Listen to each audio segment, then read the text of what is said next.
name is Kerry Hall, and for the past 25 years I've been in the financial services industry, and I now serve as the president of a major financial institution in Texas. When you sit down for an interview, what you need to realize is that this could potentially be the first step toward the next 5 years of your life, the next 10 years of your life. And when the interviewer asks you, so do you have any questions? And you say, no, not really.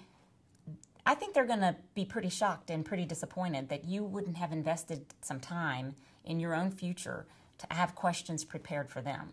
I absolutely think it is of the utmost importance that you have 5 to 10 questions outlined in your mind on a piece of paper, have them handy that you can refer to them, and make sure that those 5 to 10 questions get answered.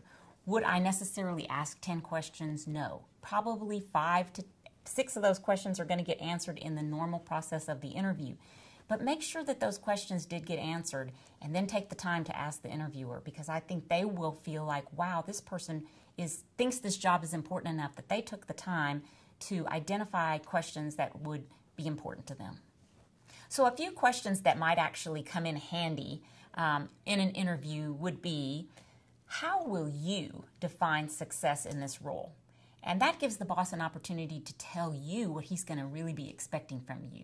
So he or she might say to that question, I expect you to grow sales by 20%. Great follow-on question to that would be, well, it's 20% of what, or to what level? And has that been accomplished by first-year employees in the past?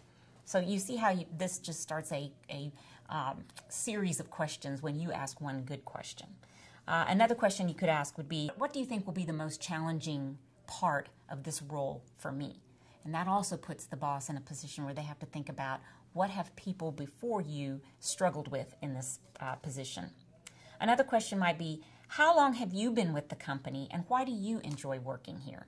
I think it's really important to get a sense from the boss what it is, why they've been there for 15 years. What is it that they like so much about this particular company? Culture is so important. You need to make sure that you think you can fit into the culture at that company, and consequently asking them about what makes them happy is another way to kind of drill down on that. Feel comfortable to ask about who you're going to be reporting to. Will it be the person who's doing the interviewing, or is there another person, and will you have the opportunity to visit with them prior to an offer being made?